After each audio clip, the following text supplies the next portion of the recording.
आज हम electromagnetic induction की जो सेकंड वीडियो है ये, उसमें मैं मोशनल ईएमएफ का कॉन्सेप्ट डिस्कस करूंगा by taking a JW advance previous year question. So let us start. 2023 का पेपर 2 का एक सवाल लिया मैंने एडवांस का इलेक्ट्रोमैग्नेटिक इंडक्शन का। तो सवाल है, ए rectangular conducting loop is being moved away. ये एक रेक्टेंगुलर कंडक्टिंग लूप है, क्वेश्चन में डायग्राम गिवन ही थी ABCD, जिसकी ब्रेड्थ 2 सेंटीमीटर, लेंथ 4 सेंटीमीटर है। इस लूप को इस तरह लेकर जाया जा रहा है, वो बोला गया है इस लॉन्ग वायर से अवे लेकर जाया जा रहा है इस डायरेक्शन के long, √3/2 x cap plus half g cap, right. Find v, इसकी वेलोसिटी निकालो। तो सबसे पहले ये जो वेक्टर फॉर्म में डायरेक्शन है, डायरेक्शन का मतलब टेक्निकली क्या होता है, एंगल, ठीक है। तो एंगल निकाल लेते हैं कि एक्स कैप यानी आई कैप और वाई कैप यानी जे कैप आपको गिवन है। तो जब इस फॉर्म में वेक्टर गिवन हो एक्स आई प्लस वाई जे कैप में, तो हमने वेक्टर्स में पढ़ा है डायरेक्शन यानी टेंजेंट थीटा कैसे निकाला जाता है। The Y component upon X component, this is the Y component upon X component, √3/2, 2 से 2 कट गया, तो tan थीटा 1/√3 कितने एंगल पर होता है, थीटा इज 30 डिग्री। तो सबसे पहला सवाल ये है, तो ये जो v एक्स के साथ कितने एंगल पे इंक्लाइंड होगी, 30 डिग्री, ये हमें सबसे पहले निकालना था। अब इसकी वेलोसिटी v निकालनी है, और उसने क्वेश्चन में ये दिया है इस रेक्टेंगुलर लूप की रेजिस्टेंस इतनी है, करंट लूप में 10 माइक्रो एम्पियर है, ठीक है, और वायर में करंट 10 एम्पियर्स है, दो अलग अलग चीजें हैं।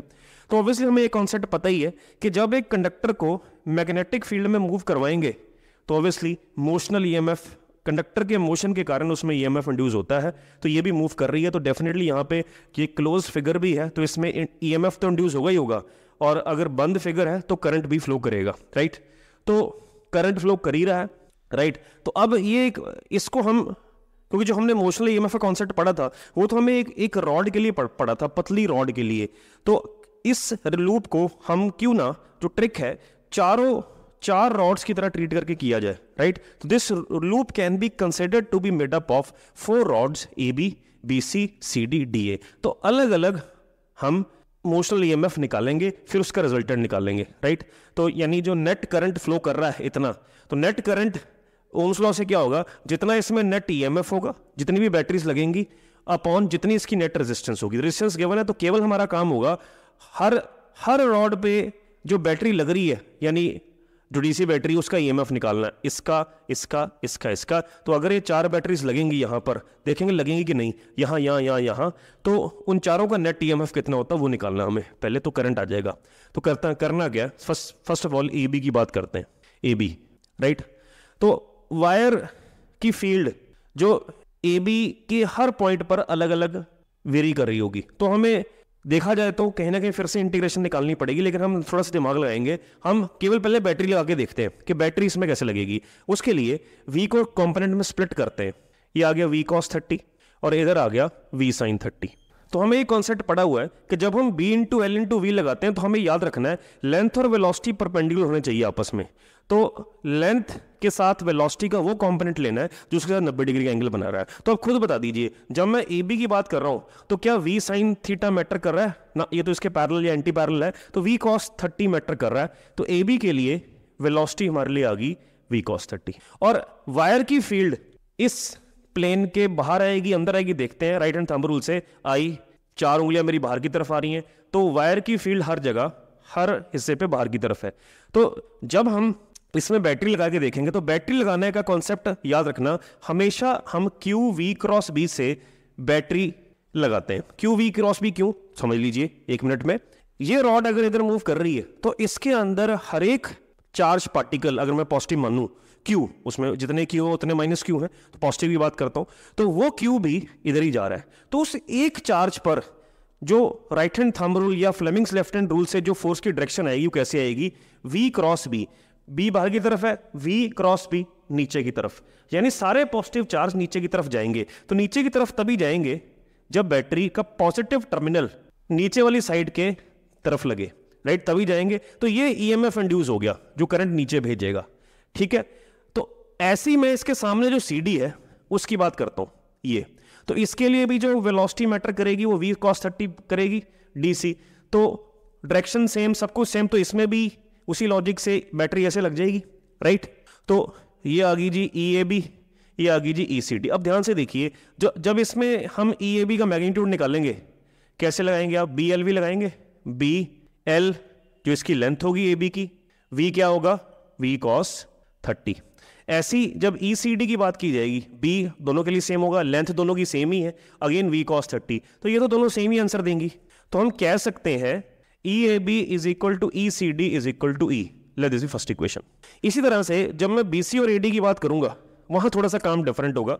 अगर मैं BC की बात करूं तो BC जो वायर से कितनी दूरी पे है, D 4 सेंटीमीटर, 4 प्लस ये 4 ऐड करना पड़ेगा 8 सेंटीमीटर, राइट। तो अब इसमें कॉन्सेप्ट देख लीजिए, इसमें अब V cos 30 मैटर नहीं करता, परपेंडिकुलर कंपोनेंट V sin 30 है इसकी लेंथ के, तो इसमें जो EMF इंड्यूस होगा BLV, B वायर की ऑब्वियसली लेनी पड़ेगी, लेंथ BC की और V sin 30। Let me solve. Wire की field mu naught I by 2 pi R, R कितना यहां से आगे 8 इंटू 10 की power -2, length of BC is obviously 2 into 10 की पावर -2, V हमें निकालना है, sin 30 इज 1/2। तो देखते हैं, करंट की वैल्यू भी डाल दीजिए वायर की 10 एम्पियर। सो देखते हैं क्या बनता है। ये इससे कट गया, ये इससे कट गया, ये इससे कट गया, तो ये बन गया 5 म्यू नॉट V अपॉन 8 पाई। ठीक है जी। इसी तरह जब मैं AD की बात करूंगा, यहां पर तो ये दोनों का EMF सेम आया, राइट, क्योंकि हर पॉइंट एक ही दूरी पर था, लेंथ भी सेम थी, सब कुछ सेम था, वायर की फील्ड हर पॉइंट पर सेम ही आती, तो वहां पे B मैंने इंटीग्रेशन से निकाली नहीं, तो उस टाइम सेव कर दिया, हमें जरूरत नहीं पड़ी, हमें बस ये देखना था E सेम है, राइट। आगे लेकिन AD के लिए डिस्टेंस अलग है, तो ऑब्वियसली इसमें E अलग अलग होंगे, तो वो निकालना पड़ेगा हमें। तो AD के लिए सारा कुछ सेम होगा, ठीक है, तो लेंथ सेम है, ये तो वही आएगा, B फर्क होगा, 8 की जगह लिखा जाएगा 4 लिखा जाएगा, तो ये सॉल्व करके बन जाएगा 5 म्यू नॉट V बाय 4 पाई।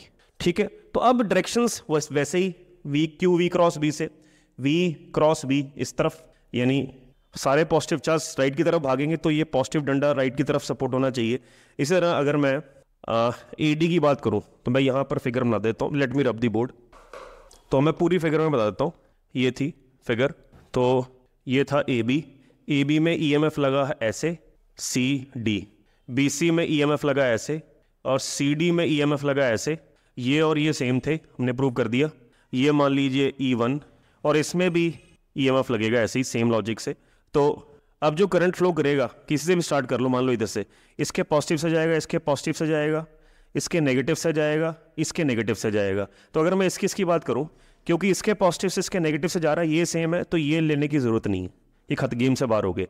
तो ये अगर E1 ये E2, तो जो नेट EMF आया बड़ी बैटरी में से छोटी बैटरी हम माइनस कर देंगे, तो नेट आ गया, हमें नहीं पता कौन सा बड़ा, mod of E1 minus E2 बटा रेजिस्टेंस, दोनों बड़े में छोटा माइनस कर दो, ये बड़ा ये छोटा है, राइट। तो सॉल्व करके ये आ जाएगा 5 mu naught V by 8 pi divide by R। Let us solve. Mu naught की वैल्यू 4 पाई इंटू 10 की पावर -7 V। अब ये जो टोटल करंट गिवन है लूप में, वो गिवन है, तो इसको इक्वेट कर दो 10 इंटू 10 की पावर -6 से, ओवर 8 पाई, रेजिस्टेंस भी गिवन है 0.1, पाई से पाई कट गया, 2 से 2 कट गया।